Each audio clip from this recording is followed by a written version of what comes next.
बहुत शुक्रिया आपका एजाज साहब, आपने हमें दिया। एक अहम खबर है जो नाजरीन के साथ शेयर करेंगे। चीफ इलेक्शन कमिश्नर की जेर सदारत इजलास शुरू हो चुका है।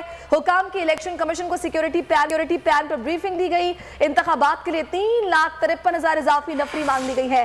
अकील अहमद जराए क्या बता रहे हैं?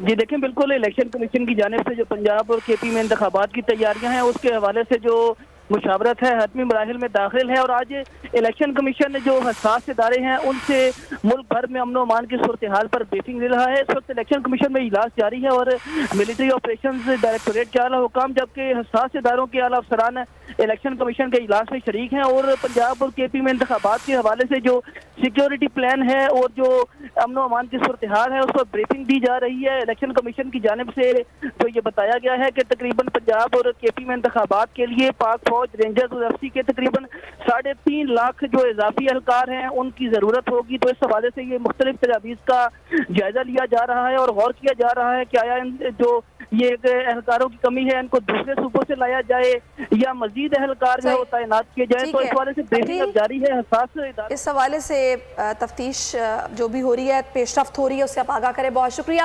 अहम खबर से हम आपको आगाह करेंगे। एक और अहम खबर हमारे पास आ रही है।